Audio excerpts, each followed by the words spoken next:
Hey everybody, this is your Digital Super Saiyan 3 back here with another video, and I gotta say, remember when the MCU was so young? Remember how those years between 2008 and 2010 we only had 3 MCU movies and then we got 2 more in 2011? Yeah, I kinda hope you do remember those times. And during, of course, during the early days, during the Phase 1 days, we also got a show about Iron Man. About him as a teenager. Yes, the show I'm talking about is Iron Man Armored Adventures. So, yes, this is the only other show that Iron Man had with him as the main character of his own show. Yeah, Iron Man has only had 2 shows dedicated to him. Armored Adventures and the 90s animated series. And unlike the 90s animated series, they have Tony Stark as a teenager. And not just Tony, but also his best friend James Rhodes, aka Rhodey, and of course Pepper Potts. Yes. This was the first cartoon to actually feature Pepper Potts. The only other animated shows that featured Pepper were in Avengers Earth's Mightiest Heroes, and I think she was in Avengers Assembled, I'm not sure. But yeah. Iron Man Armored Adventures' cast includes Adrian Petrude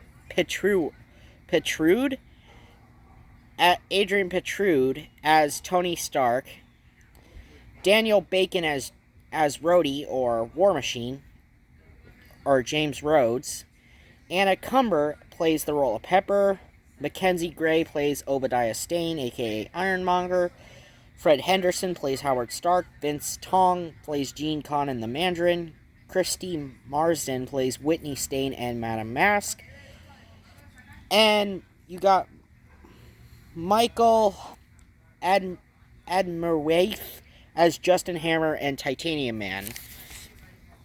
So, Iron Man Armored Adventures, the difference between this series and the Iron Man movies, where in the MCU where Tony Stark had a magnet in his chest after being kidnapped by terrorists, in Armored Adventures,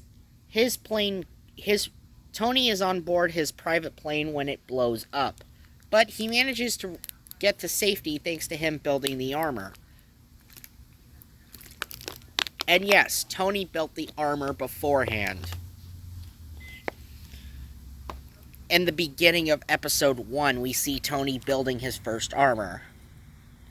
So, okay. Like I said, this is a show about Tony Stark as a teenager. Him and his friends are teenagers in this show. I also forgot to mention Happy Hogan in this show as this dumb jock character. Yeah, Happy is a jock in this show, and he's not a big fat security dude like he is in the movies. No, this Happy is more hyperactive, as he's a hyperactive jock whose mother is a composer. And of course we also meet the parents of Pepper and Rhodey.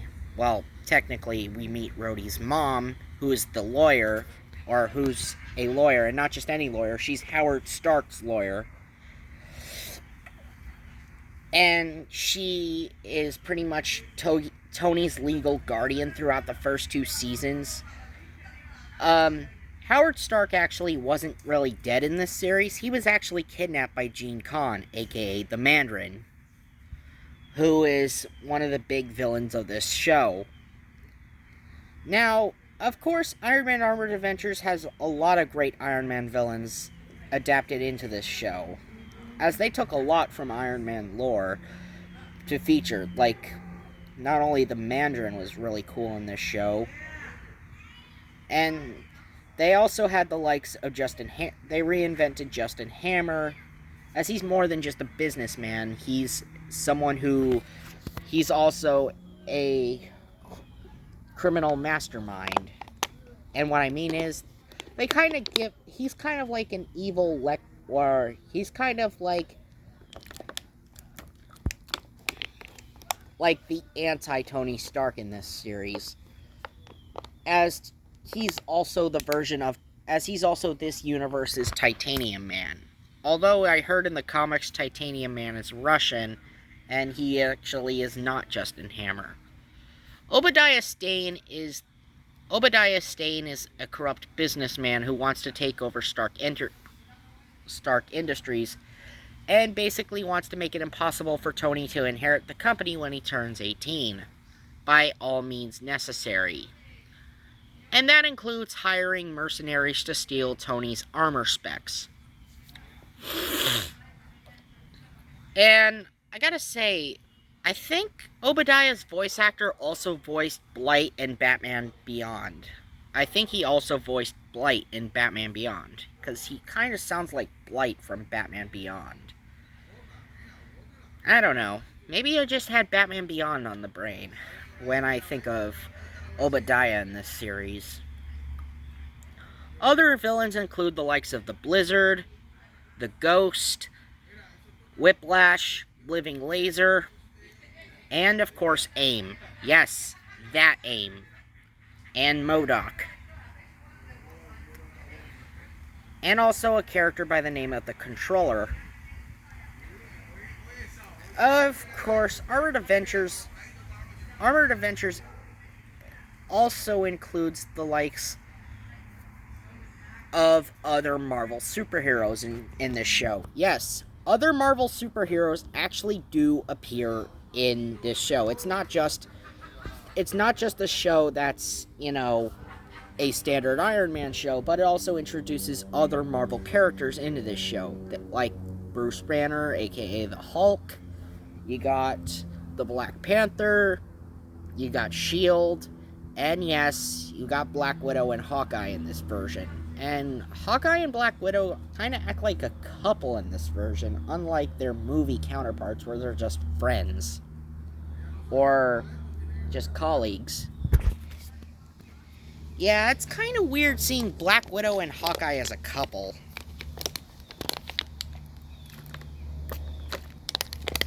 But I gotta say, for all the faults that Armored Adventures has, I gotta say, it's not a terrible show. The show does focus a lot on Tony's genius. And yes, Tony is someone who makes good and bad choices all throughout the series, as any flawed protagonist would make.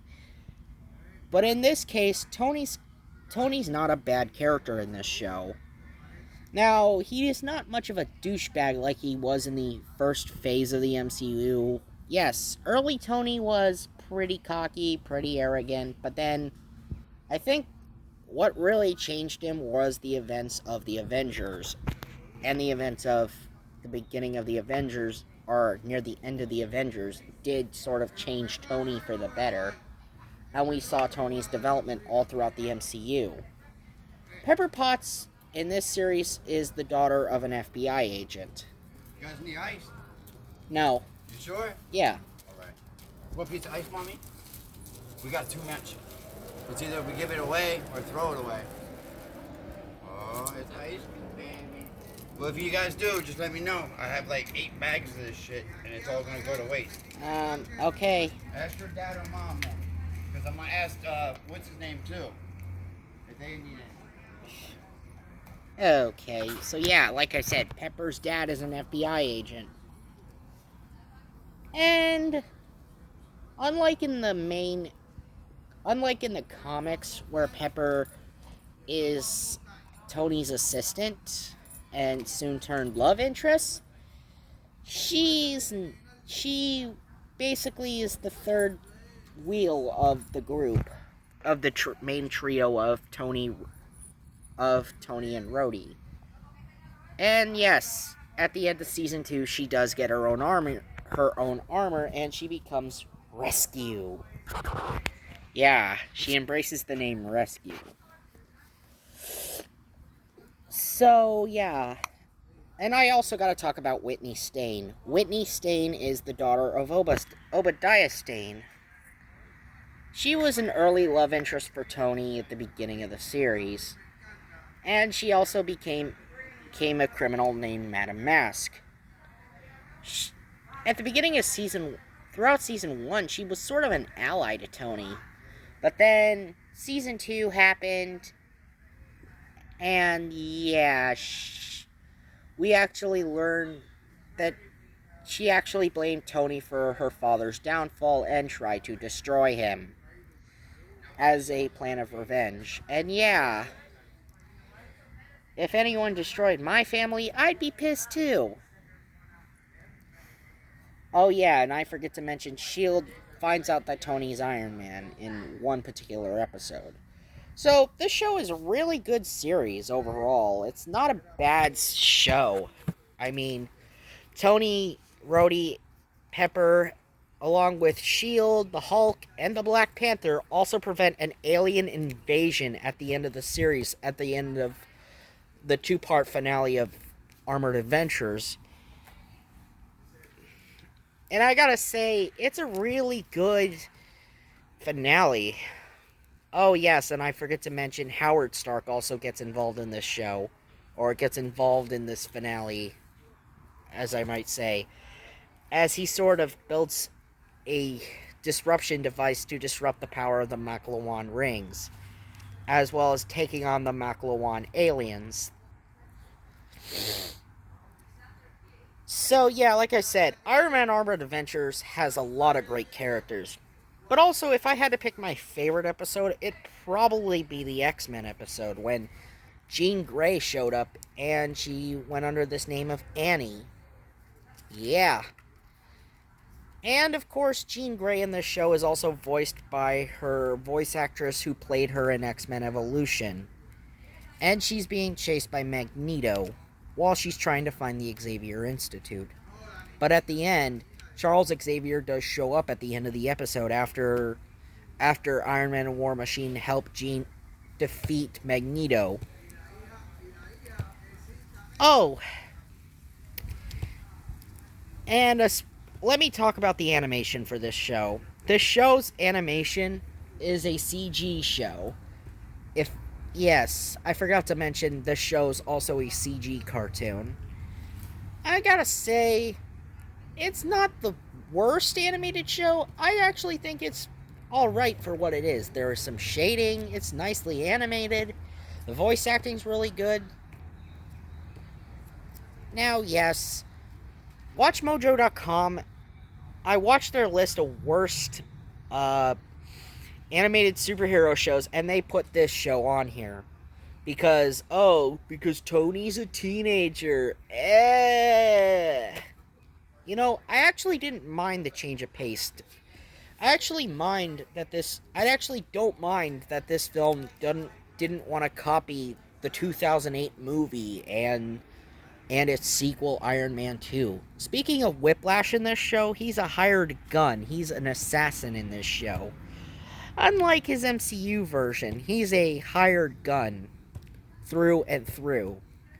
And definitely he has more of a killer instinct than his live-action movie counterpart ever did.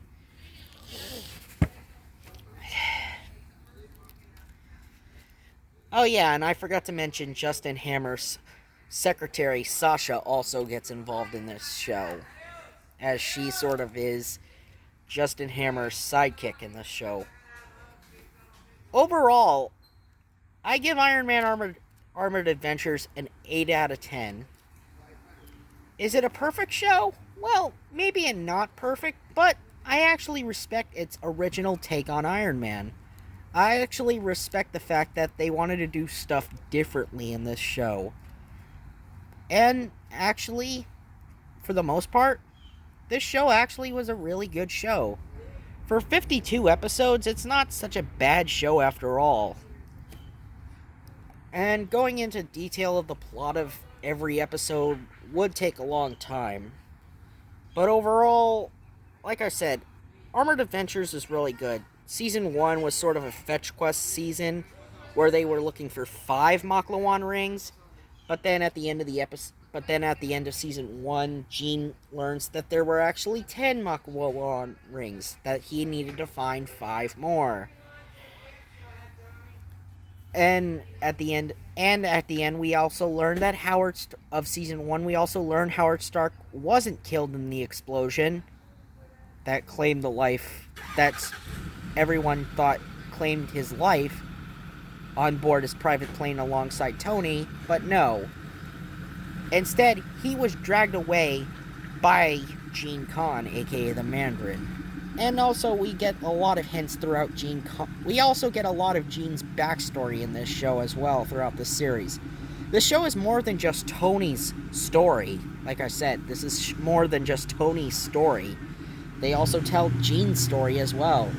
I also love the yin and yang dynamic between Tony and Gene. We actually learned that Gene was a really misguided antagonist throughout the series. Gene thought he was destined to rule the world, but learns that he has to be its greatest savior. So overall, Gene Khan kind of gets a redemption story at the end of Armored Adventures. Though it's a shame that Armored Adventures never got renewed for a 3rd season. I really would have wanted to see what they would have done with a version of Thor or Cap if Cap was brought in. I mean, sure, they hinted at Captain America in the middle of season 2 when Tony got the Extremist, which is a serum that Tony used to bond with his armor and a lot of technological stuff just by thinking it. So overall, like I said, I give Iron Man Armored Adventures an 8 out of 10. Anyway, this has been your Digital Super Saiyan 3, and I'll see you guys later. See ya!